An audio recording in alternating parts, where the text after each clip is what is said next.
بسم الله الرحمن الرحيم والحمد لله رب العالمين والصلاة والسلام على المبعوث رحمة للعالمين سيدنا محمد وعلى آله وأصحابه أجمعين أما بعد. Alhamdulillah, j'espère que tout le monde va bien dans ces derniers jours du mois du Ramadan. Donc le sujet que je voulais traiter aujourd'hui, donc comme on est à la fin du Ramadan, comme on a dit, quand j'ai dit au début, dans ma première intervention par rapport au Ramadan, je n'ai pas envie de vous remplir la tête avec des récits de ce que faisaient les pieux prédécesseurs pendant le Ramadan, parce que des fois ça peut créer en nous une certaine frustration et même un certain découragement lorsqu'on voit notre situation à nous. Donc j'ai envie de vous proposer une solution concrète qui va nous permettre de pouvoir évoluer tranquillement et sûrement vers la voie de la purification de l'âme, et pour que bi'idhnillah, le mois du Ramadan soit un mois qui nous ait été profitable. Car comme on sait, l'imam Shafi'i, il est rapporté de lui, l'imam Abu Hanifa, il est rapporté qu'il lisait le Coran 60 fois pendant le Ramadan, une fois le jour, une fois la nuit. Donc juste une petite précision par rapport à ça, c'est qu'il ne faut pas s'empresser de mettre en doute ce genre de discours, parce qu'il fut un temps, les gens avaient la baraka dans leur temps et les gens étaient déterminés. Ce dont on va parler aujourd'hui, et n'oubliez pas que ces personnes qu'on a citées sont les fondateurs des 4 écoles. Donc ils savent, ils connaissent les textes. Je veux dire par là que certes, il y a un hadith du prophète sallallahu alayhi wa sallam qui dit qu'on ne doit pas lire le Coran en moins de 3 jours pour pouvoir le comprendre. Mais si eux, ils l'ont lu 2 fois dans la journée, 2 fois en 24 heures, pendant tout le Ramadan, donc ils savent pourquoi ils l'ont fait. Pourquoi ? Parce que le Coran, c'est, comme j'ai dit précédemment, yuta'abbad bi talawatihi, donc c'est une adoration de lire le Coran, et la meilleure adoration, en réalité, c'est la lecture de la parole d'Allah subhanahu wa ta'ala. On ne peut pas adorer Allah, comme il est dit, mieux que par sa parole, avec sa parole. Donc, par rapport à ça, donc je vais vous proposer 2 points importants auxquels on peut rajouter, on va rajouter un 3e, donc 3 points importants sur lesquels il faut se concentrer pour pouvoir évoluer, Inch'Allah Ta'ala, spirituellement. Et ça, encore une fois, donc je ne vais pas me justifier à chaque fois, mais je ne suis pas soufi, pas encore, disons. C'est parce que je ne fais pas partie d'une tariqa. Mais moi, je ne vous cache pas que c'est quelque chose que je compte faire. Mais par rapport à ça, effectivement, il y a beaucoup d'escrocs, il y a beaucoup d'égarés, il y a beaucoup d'égarements, il y a beaucoup de manquements. Ça, c'est une réalité. Donc c'est pour ça que les savants nous disent qu'en réalité, c'est Allah Azza wa Jal qui va te permettre de trouver la bonne personne. Parce qu'en réalité, pour avancer vers Allah subhanahu wa ta'ala, normalement, ça ne se fait pas tout seul. Au même titre qu'on n'apprend pas la religion tout seul, pareil, pour évoluer vers Allah subhanahu wa ta'ala, ça ne se fait pas tout seul. Et c'est ce qui a été fait depuis des siècles. Donc moi, maintenant, je suis dans une démarche, et c'est ce que je vous conseille, d'être dans une démarche de continuité. De tout ce qui a été toujours fait par tous les savants que vous pouvez imaginer, l'imam al-Nawawi, l'imam al-Suyuti. Faites toute la liste que vous voulez, ils sont tous passés par là, tous, pratiquement sans exception, ou au moins ils avaient une bonne pensée sur ces gens-là. Parce que ces conseils que je vais donner, c'est des conseils qui sont liés au 3e, j'allais dire, volet de la religion islamique. Donc il y a le volet de la aqidah, donc l'iman, tout ce qui est lié au chapitre du iman. Je parle du hadith de Jibril. Qu'est-ce que c'est l'iman? Donc les 6 piliers de la foi. Qu'est-ce que c'est l'islam? Donc les 5 piliers de l'islam, ça c'est le fiqh. Donc normalement, il faut suivre un madhab, c'est ce qui a été toujours depuis des siècles, donc c'est ce que tout le monde devrait faire. Ça, on en reparlera après, mais le but du madhab, en un mot, pour que les gens comprennent bien, le but, c'est d'avoir une méthodologie pour comprendre les textes. Mais en ce qui concerne la mise en pratique de ce madhab, de toute façon, même si quelqu'un va vous forcer à pratiquer quelque chose, il ne pourra pas le faire. Mais l'essentiel, c'est d'avoir une méthodologie de compréhension des textes. En sachant que 90% de ce qui est traité dans les écoles juridiques, plus que 98%, ce sont des sujets sur lesquels il n'y a pas de texte. D'ailleurs, il y a une parole qui a été dite, que j'ai entendue récemment, c'est que la loi ne s'exprime que là où il n'y a pas de loi. Voilà. En gros, c'est ça. Et cette parole-là, elle est très vraie. Et le mot jurisprudence, il prend tout son sens parce que jurisprudence, c'est par définition quelque chose qui n'était pas écrit dans les textes, mais qui s'est présenté. Et donc, il a fallu fallait donner un avis juridique. Et c'est ça.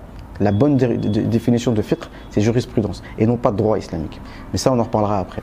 Donc, ces 3 conseils, c'est quoi? Alors, c'est dur pour moi de faire 10 minutes, mais on va le faire, Inch'Allah. Le premier conseil, c'est de déterminer le temps. Déterminer le temps. Et ça, même Ibn al-Qayyim, qui lui aussi, pareil, hein, il était un soufi, il a traduit, en fait, bref, il s'est inspiré d'un grand cheikh soufi de son époque pour écrire le livre Madarij Salikin, le sentier des itinérants. Ce livre, en fait, que j'ai étudié, j'allais dire indirectement, parce que le cheikh Ahmed, Hafizahullah, le Mauritanien, nous a enseigné ce livre, mais sans nous dire que c'était ce livre, mais c'était effectivement ce livre. Et le premier chapitre par lequel il a commencé, c'est le chapitre du temps. Maqam al-Waqt. D'accord? Donc, comprendre la notion du temps, c'est la première chose à étudier de manière théorique et à pratiquer pour pouvoir évoluer vers la tazkiya d'Allah subhanahu wa ta'ala. Et vous savez, il y a un test coranique qui est là pour nous prouver si vraiment, il y en a plusieurs, mais qui est là pour nous prouver si vraiment on est sur le vrai chemin d'Allah subhanahu wa ta'ala. Ce test-là, c'est le test qui est lié à l'instant présent. Car Allah Azza wa Jal nous dit, en parlant des Juifs, Ya ayyuhalladhi, qul ya ayyuhalladhina hadu, in za'amtum annakum awliya'u lillahi min dunin nasi fatamannaw al-maut. Ô vous les Juifs, si vous prétendez être les élus, le peuple élu et les préférés d'Allah, ou les enfants d'Allah comme vous dites, dans le sens les préférés d'Allah, alors souhaitez la mort tout de suite si vous êtes véridique. وَلَن يَتَمَنَّوْهُ أَبَدًا وَلَا يَتَمَنَّوْنَهُ أَبَدًا. Jamais ils souhaiteront la mort tout de suite. بِمَا قَدَّمَتْ أَيْدِيهِمْ. Car ils savent très bien ce qu'ils font. Ils savent très bien que dans l'instant présent, ils ne sont pas sur le bon chemin. Donc la notion de temps, la notion d'instant présent. Autre chose, toujours dans le Coran, les frères de Youssouf alayhi salam, ils ont dit, tuons Youssouf, uqtulu Youssouf, aw itrahuhu ardan, ou jetez-le dans une terre déserte, yakhlu lakum wajhu abikum wa takunu min ba'dihi qawman salihin, pour que votre père se concentre sur vous, et après ça, on va se repentir et on va être pieux. Donc ça veut dire que dans l'instant présent, il projette de faire un péché, et dans l'instant futur, qu'il n'existe pas. Comme nous avait expliqué le Cheikh Ahmed, le futur c'est du néant. Al-Mustaqbal Adam, il n'existe pas. C'est-à-dire là, on est samedi, dimanche n'existe pas. Donc se projeter sur le dimanche, c'est se projeter sur du néant. La seule chose qu'on maîtrise, c'est l'instant présent. Et donc le fait, et tout péché qu'on fait, en fait, il est basé sur ce système-là que je viens d'expliquer. C'est-à-dire de fait de dire, bon, là pour l'instant je fais un péché, Inch'Allah je me repentis après. Mais si on a compris l'instant présent, à aucun moment on va faire un péché. Puisque dans chaque instant présent, on ne peut pas se baser sur l'instant présent, c'est la seule chose sur laquelle on peut miser. Donc tu ne peux pas miser dans l'instant présent à faire un péché et dire je vais me repentir après. Si on comprend ça déjà, en fait on trouvera aucun moment pour faire un péché, ni aucun endroit, puisqu'il n'y a aucun endroit où Allah ne nous voit pas. Donc la première chose, c'est le moment. Mais ça, c'était juste, on va dire, une introduction. Mais quand je parle du temps, c'est-à-dire qu'il faut fixer le temps. Prenons l'exemple juste du tarawih, ou des prières, tout simplement. Quand Allah nous dit « Inna salata kanat ala al-mu'minina kitaban mawquta » c'est-à-dire, la prière, voilà, yani, comme Allah dit, wa aqimis salat li dhikri. fais la prière pour te souvenir de moi. Et dans le sens que la prière, la prière détourne des actes immoraux et blâmables. La prière, c'est la purification. Mais la prière, elle doit être faite à des temps précis. Juste là, on médite ensemble. Imaginez-vous que les prières, 5 prières obligatoires, on te dise, bon, bah, tu les fais quand tu veux. Ou bien c'est pas obligatoire. Vous imaginez combien d'entre nous feraient ces 5 prières à des temps déterminés? Je pense pas que beaucoup d'entre nous feraient ces 5 prières. Déjà, il faut qu'on voit les prières surrogatoires, comment on les gère. D'accord? Parce qu'elles ne sont pas obligatoires. Donc voilà. Donc pour comprendre que fixer un temps, voilà, c'est du développement personnel coranique, hein, n'est-ce pas? Fixer un temps. Et on voit que dans l'islam, les temps sont fixés. Kitaban mawquta. La lune, hiya mawaqitu lin-nasi wal-hajj. Les gens posaient la question, à quoi ça sert la lune? Pourquoi il y a différentes phases de la lune? Allah Azza wa Jalla a répondu, hiya mawaqitu lin-nas wal-hajj. C'est pour déterminer les temps et pour déterminer le temps du pèlerinage, le temps du ramadan, le temps des prières, le soleil, etc. D'accord? Donc ça, c'est la première chose. Donc se fixer un temps. Ça, c'est la première chose. Pour toute chose qu'on veut faire, par exemple on veut apprendre le Coran, etc. Et si on ne fixe pas un temps, ça veut dire qu'on va être que dans la philosophie, que dans ce qu'on appelle les tamanni, on voudrait bien faire quelque chose, mais au final on ne fait rien. Deuxième chose, l'endroit, el-makan, c'est-à-dire voilà, le temps et l'endroit, ça veut dire fixer l'endroit où on va faire la chose. Et nous dans l'islam, nos meilleurs endroits, bon malheureusement, là, de par le monde, c'est un peu compliqué au niveau des mosquées, mais les meilleurs endroits dans lesquels on doit miser, ce sont les mosquées. Mais pas seulement. Le prophète sallallahu alayhi wa sallam a beaucoup encouragé à faire en sorte que nos maisons aussi soient des endroits de lumière, des endroits de piété, des endroits de bonne action. Et les salafs avaient toujours l'habitude de réserver une partie dans la maison liée pour la prière, une sorte de petite mosquée. Donc ça montre bien que le fait de déterminer un endroit aussi, c'est important pour pouvoir se concentrer. Parce que si dans la maison, il n'y a pas un endroit spécifique pour faire la prière, alors ça veut dire qu'en réalité, ça prouve qu'on n'a pas une réelle concentration dans la prière, il n'y a pas un réel détachement pour la prière. D'accord ? Donc ça c'est important de fixer l'endroit, donc un endroit dans la maison ou alors en tout cas de faire en sorte que nos maisons soient des endroits où voilà, il y a beaucoup de bonnes actions qui sont faites. Et ces endroits-là, si des bonnes actions sont faites toujours, donc les anges assistent à ces endroits-là, etc. Donc je voudrais juste vous faire part une petite polémique que j'ai eue avec des frères. Comme je vous ai dit, moi qui vous parle, j'ai pas été éduqué dans les turuq soufia, d'accord? C'est juste quelque chose qu'à force d'apprendre ma religion et de revenir vraiment aux savants anciens et les contemporains qui ont suivi la tradition des anciens, je commence à me rendre compte que tout ce qu'on nous a dit sur le soufisme, c'était pas tout à fait réel. Mais maintenant que je suis en Égypte, il y a des choses que, voilà, c'est des choses que je connaissais même pas en fait, même malgré que ça fait plusieurs années que je suis en Égypte. Il y a un endroit qui s'appelle l'endroit de Maqam Sayyidina Nafisa.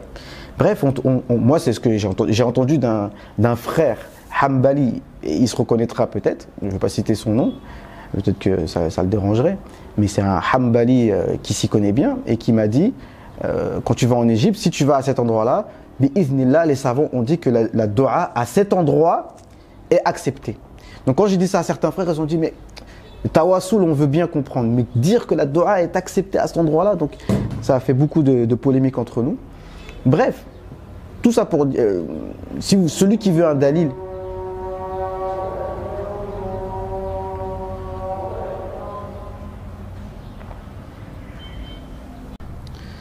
donc je disais, celui qui veut un dalil, moi, c'est pas mon but de donner tous les arguments, quoi que ce soit, et je suis pas là pour convaincre qui que ce soit. Il y a des sujets qui ne sont pas faits pour être des sujets à polémique. Celui qui veut faire une chose, il le fait. Celui qui ne veut pas faire, il ne la fait pas. L'essentiel, c'est que on a tous besoin de la miséricorde d'Allah subhanahu wa ta'ala, de la grâce d'Allah subhanahu wa ta'ala. Donc, s'il y a une possibilité, ou s'il a un moyen pour obtenir cette grâce et cette miséricorde, alors on est toujours preneur. D'accord. Après, celui qui ne veut pas le faire, il ne le fait pas. Mais encore une fois, moi, je conseille aux musulmans de rester sur la tradition de tous les savants qu'on connaît. Je vous dis, citez-moi un savant qui ne faisait pas ça, ou même s'il ne le faisait pas, il avait la bonne pensée sur ce qu'il faisait. Je n'ai pas des savants, on dit, même pour vous dire le nom, je ne l'ai pas en tête, c'est Al-Makrizi, qui a dit il y a 4 endroits en Égypte dans lesquels on peut espérer que les du'as soient acceptés à ces endroits. Parmi ces endroits, c'est l'endroit de Sayyidina Nafisa, Makrizi qu'elle a dit. Et l'imam Suyuti a dit, en parlant d'un autre pieux, j'ai oublié son nom, qui a dit que il est garant, bi'iznillah, que la dua à l'endroit de sa tombe, de son maqam, elle est acceptée. Donc tout ça pour dire quoi? Sayyidina Nafisa par exemple, il est dit que elle avait creusé donc sa tombe dans sa chambre et qu'à cet endroit-là, elle avait lu le Coran pratiquement 200 fois. Le point c'est quoi? C'est que lorsqu'une personne lit le Coran 200 fois dans un endroit, bon, on peut se dire que c'est un endroit qui est béni, c'est tout, ça s'arrête là. Donc, el-muhim, le temps, l'endroit. Pensez par exemple au tarawih. Des fois, on assiste au tarawih, on écoute le Coran pendant tout le mois, mais on ne peut pas le faire tout seul. Alors pourquoi? Parce que quand on est tout seul chez nous, on dit ok, voilà, Inch'Allah, je vais faire Qiyam Layl. Je pense pas que la plupart d'entre eux, je pense pas que le moindre des musulmans n'a pas tous les jours l'intention, tous les soirs de faire Qiyam Layl. Mais il ne le fait pas. Pourquoi? Parce qu'il dit je vais faire, mais il n'a pas déterminé le temps. Là, quand c'est Tarawih, on sait que c'est directement après l'Isha. On fait l'Isha, salam, 2 minutes après, bim, on commence. Et on fait 2 rak'at jusqu'à ce qu'on termine. C'est pas parce que par exemple tu vas faire 4 rak'at, après tu dis bon attends je vais manger, attends je vais passer un coup de fil. Non. C'est-à-dire que le temps est fixé. De telle heure à telle heure, je fais. Une fois que j'ai fini, c'est là que je fais autre chose. Vous comprenez? Ça c'est un exemple. Pareil pour l'ijtima', la réunion annuelle annuelle au Pakistan ou en Inde. Ça se fait tous les jours à la même date, au même endroit. Ça bouge pas. Les bayans du jeudi à l'époque, c'est jeudi. Après, on détermine le temps, soit après l'Asr, soit après le Maghreb, et ça ne bouge pas. D'accord? Donc voilà, ça c'est les 2 choses. Il faut réfléchir. Et la 3e chose pour agrémenter ça, bien évidemment, c'est el-azima, d'avoir la détermination à toute épreuve. D'ailleurs, les prophètes, les 5 plus grands prophètes, on les appelle ulul azmi minar rusul, c'est-à-dire ceux qui avaient la détermination parmi les prophètes. Et quand Allah Azza wa Jal nous parle d'autres prophètes, Wazkur, je ne me rappelle plus le verset dans Surat Sad, mais Allah nous dit Ulul Aidi wal Absar, Wazkur Ibrahim wa Daoud wa Ishaq, Ulul Aidi wal Absar. Ulul Aidi, ça veut dire ceux qui avaient la force, wal Absar, et qui avaient la clairvoyance, mais dans le sens, dans le tafsir, ça veut dire ils avaient une force dans l'adoration. Ils étaient déterminés. Et quand Allah Azza wa Jal nous parle de Yahya, Allah nous dit Ya Yahya khudhil kitaba bi quwwa. Prends le livre avec force. Donc ça veut dire qu'il faut être déterminé dans ce qu'on fait. Donc c'était ça un peu le rappel. Donc on demande à Allah subhanahu wa ta'ala qu'il nous permette vraiment d'être déterminé, c'est ce qui nous manque. D'accord? Et on pourrait rajouter aussi qu'il faut être bien entouré. Parce que quand on fait la prière en groupe, pourquoi Allah Azza wa Jal nous encourage et le prophète sallallahu alayhi wa sallam nous encourage de faire les choses en groupe? Parce que évidemment que quand on est dans un bon groupe et avec des bonnes personnes, eh bien on peut faire des choses qu'on n'aurait pas fait dans un autre contexte. Ça c'est évident. D'accord? Et donc c'est pour ça que il faut avoir un cheikh et un groupe de personnes avec lesquelles tu évolues, parce que et en plus pour plusieurs raisons, parce qu'il y a un contact humain et puis que la personne puisse te donner une éducation et un enseignement qui soit adapté à ta personne, à toi. Mais vraiment, je peux terminer là-dessus, c'est que vraiment la bonne compagnie, c'est vraiment ce qui est primordial. Mais la bonne compagnie, ça ne doit pas être que la base. Hein, comme on apprend dans le Khuruj, il y a les actions en groupe et les actions infiradi. Et les actions infiradi, c'est-à-dire les actions individuelles, sont aussi importantes. Parce qu'une personne qui n'avance que quand il est dans le groupe, il y a des gens comme ça qui... il n'y a que quand ils sont en Khuruj qu'ils sont bien. Ils font leur prière bien, ils sont bien concentrés, ils sentent que leur iman a augmenté. Mais lorsqu'ils se retrouvent tout seuls à la maison, ils sont complètement fatigués. Donc ça, c'est pas bon. Donc les deux, il faut travailler. Donc on demande à Allah subhanahu wa ta'ala qu'il nous facilite. Subhanaka Allahumma wa bihamdika, nashhadu an la ilaha illa anta, nastaghfiruka wa natubu ilayk. Et le prochain rappel, Inch'Allah, ce sera sur le Furqan. Le mois du Ramadan, c'est le mois du Furqan. C'est le mois de... Furqan, ça veut dire le discernement entre le vrai et le faux. Comme Allah il a dit, شهر رمضان الذي أنزل فيه القرآن هدى للناس وبينات من الهدى والفرقان. نعم. Donc qu'Allah accepte notre jeûne et nos prières et qu'Allah nous permette justement d'avoir le discernement pendant ce mois-là. Et le Furqan, et on va parler aussi dans ce Furqan de la bataille de Badr, ou peut-être dans un autre rappel, on va parler de la bataille de Badr parce que la bataille de Badr c'était Yawmul Furqan, c'était le moment du discernement et c'était pendant le Ramadan. Yallah, assalamu alaikum wa rahmatullahi ta'ala wa barakatuh.